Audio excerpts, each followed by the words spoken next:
Assalamualaikum warahmatullahi wabarakatuh. Jumpa lagi bersama Sinar Teknik Channel. Semoga kawan-kawan semua dimanapun berada senantiasa diberikan kemudahan dalam setiap urusan dunia dan akhirat. Amin. Kawan-kawan, masih seperti biasa, masih di seputar pendingin. Masih seperti biasa juga ini ditunjukkan untuk para pemula yang ingin belajar di seputar pendingin, khususnya untuk kulkas dan mesin cuci. Mesin cuci sih, ke freezer maksudnya. Eh, Maklum kawan ya, ini agak sedikit ngelantur karena belum dibikinin kopi.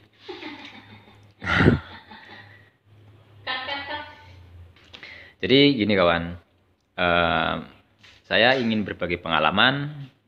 Maklum ilmu yang secuil ini kawan ya, tapi saya kepingin ilmu yang secuil ini bisa bermanfaat untuk kawan-kawan semua.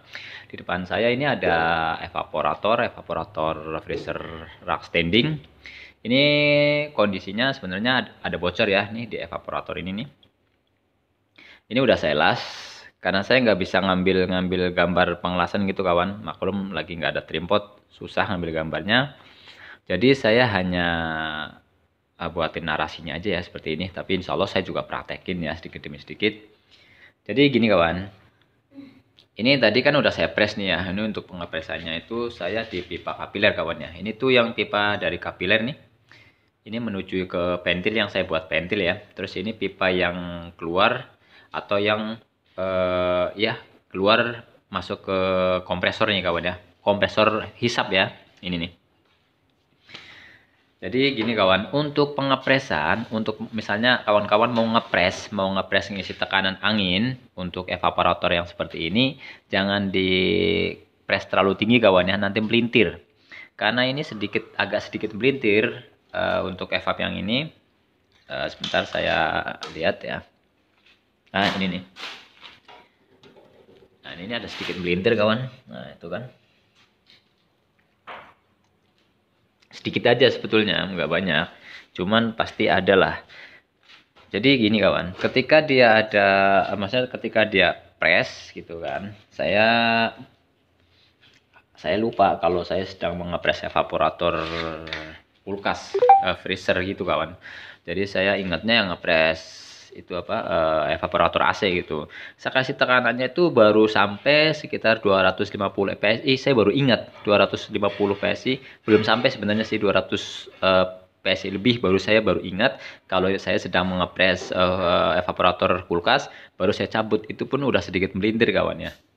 Jadi untuk kawan-kawan kalau mau ngasih tekanan ini cukup di angka 150 PSI maksimal gitu aja kawan ya. Jangan terlalu lebih, nanti melintir. Adapun misalnya evaporator yang aluminium seperti yang kulkas 2 pintu, itu juga jangan terlalu tinggi juga. Jangan terlalu tinggi, maksudnya sampai ke 400, jangan. Takutnya dia di bagian akumulatornya itu, di bagian dryernya itu kadang suka pecah. Ya, sambungan-sambungan seperti ini, khawatirnya. Takut lagi apes-apesnya kawan gitu kan, pecah gitu kan. Karena saya pernah ketemu 300 tuh ada yang pecah, mungkin ya udah apesnya saya mungkin gitu kawan ya. Tapi baiknya di press kayak misalnya yang itu ya 200 PSI udah cukup, 250 maksimal udah cukup lah. Tapi kalau yang ini tuh 150 PSI aja kawan ya. Nah seperti ini kawan ya. Ini juga kalau misalnya tutorial juga untuk kawan-kawan yang mau flashing, untuk mau flashing freezer rack yang rack standing seperti ini kan memang susah nih kawan ya. Karena setiap evapnya tuh nyambung semua gitu kawan. Jadi kalau misalnya kawan-kawan mau ngeflashingnya bener-bener pengen bersih, turunin seperti ini kawan. Ini dikasih pentil, ini kan yang dari pipa kapiler nih ya. Maksudnya yang dari pipa kapiler masuk menuju ke evaporator ini kawan ya. Nanti keluarnya di pipa hisap ini kan. Nah jadi di sini nanti tuh dikasih metil, dikasih tozen gitu kan. Nanti dikasih tekanan angin, baru nanti keluarnya di sini gitu kawan. Ini cara flashing di sini tuh lebih bersih lah maksudnya daripada dia masih terpasang karena evapnya terlalu banyak 3 kali daripada yang kulkas 1 pintu kan cuma 1 kali, jadi dipastikan bersih. Tapi kalau ini terkadang kurang bersih kawan kalau nggak diturunin seperti ini kawan. Untuk cara flashingnya ya seperti biasa kawan. Nah, ini dimasukin metil gitu, terus sudah 1 botol masuk. Ini yang pastinya dibuka dulu ya, karena ini tadi kan disegel. karena saya buat pengepresan ya, jadi saya segel. Ini dibuka dulu, setelah dikasih metil dorong pakai angin, dikeluarin dari sini gitu kawan.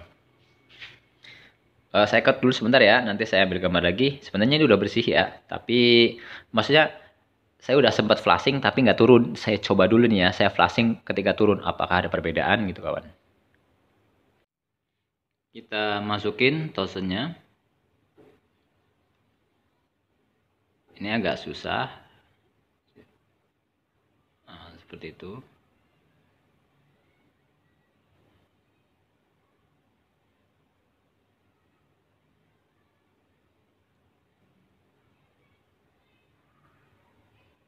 Sampai habis, nanti saya cut dulu ya, karena ini takut agak kelamaan. Satu botol sudah habis tosnya. Ini saya siapkan untuk anginnya. Anginnya juga kawan-kawan bisa tahu ya ala kadarnya, karena memang saya lagi di kampung ya, saya nggak bawa alat semua. Jadi ini pipa pembuangan kapiler ini nih, pipa pembuangan nih saya kasih ventil buat ngeluarin angin. Nah ini kita taruh sini ya.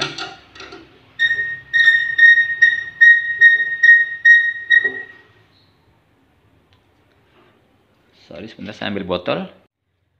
Udah ya, saya siap buat isi angin.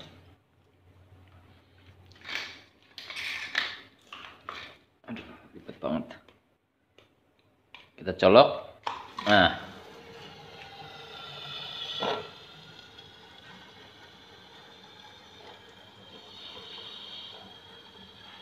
itu langsung keluar kawan ya. Kalau kita mainin sininya,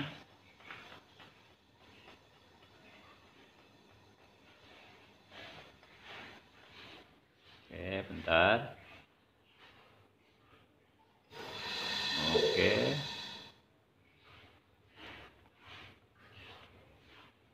cara flashingnya seperti itu kawan.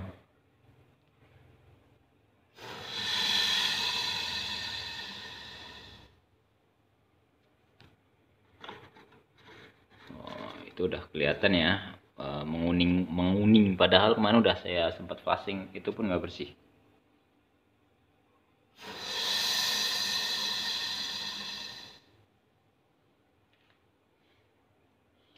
Sengaja saya nggak buka ini botolnya karena bau juga nih kawan, nggak enak baunya.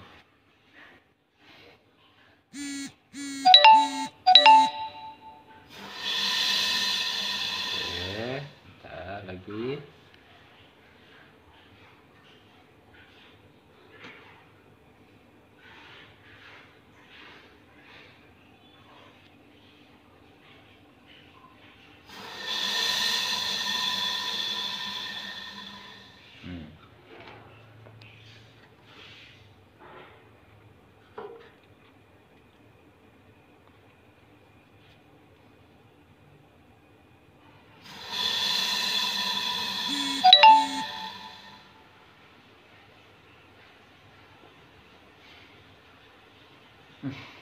Baunya kayak bedak bayi kawan.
Alhamdulillah sudah adzan. Ini nanggung, sebentar lagi saya cut.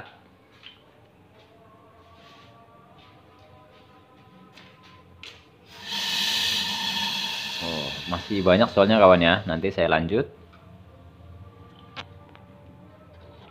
Nah, seperti ini kawan. Ini dari air minum, bekas air minum kawan ya. Ini sekarang jadi kuning begini nih karena udah bercampur dari tozen yang bening ini, udah bercampur sama oli yang ada di dalam evaporator gitu kawan.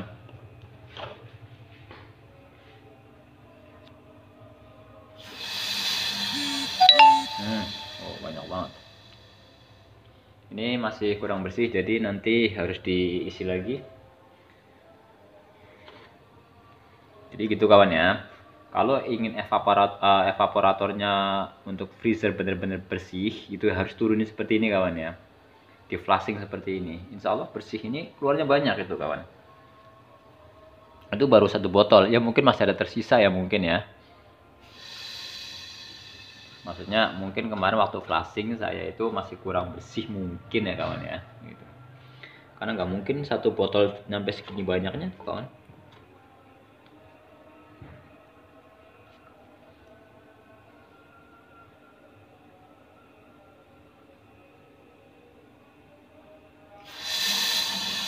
Oh, banyak banget.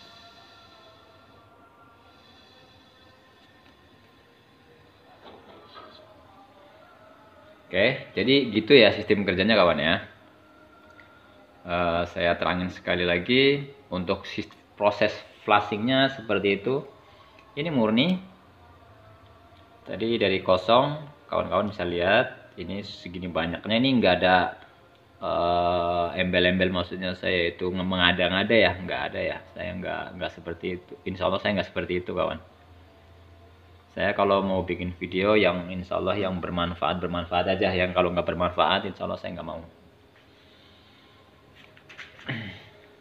Jadi gitu aja kawan ya. Nah saya untuk yang ini untuk bagian pengisian freon, sorry ya ini. Untuk pengisian freon ini sebentar saya sebut dulu. Nah seperti ini kawan. Kenapa kalau saya ngepres gitu kan, ngepres itu lebih baik dari pipa kapiler gitu kan, dari pipa hisap. Karena kalau kita potong pipa hisap, kita isi angin langsung ke sini gitu kan, ujuk-ujuk langsung masuk tekanan yang terlalu tinggi, misalnya ketemulah langsung 250 PSI atau 300 PSI langsung berembung gitu kawan. Lebih baik kalau ngepres dari pipa kapiler, dari sini nih, dari sini langsung nanti keluarnya di sini ya kawan ya. Jadi seperti itu aja. Ini untuk cara proses flushing ya kawan ya. Kalau untuk pengisian freon dan yang lainnya ada di video lama saya. Jadi seperti itu aja kawan ya untuk video kali ini, untuk mengenai masalah tutorial flushing freezer rack standing. Jadi prosesnya seperti itu. Kalau misalnya ada mampet, baiknya diturunin, bongkar, flushing seperti ini, insya Allah selesai. Kalau nggak diturunin, susah, nggak selesai-selesai kawan. Adanya nanti kurang rata terus gitu. Kalau turunin insya Allah rata. Itu benar-benar rata banget. Itu kawan ya, untuk sistem kerjaan seperti itu. Oke, sepertinya sudah cukup video dari saya. Saya akhiri. Wassalamualaikum warahmatullahi wabarakatuh.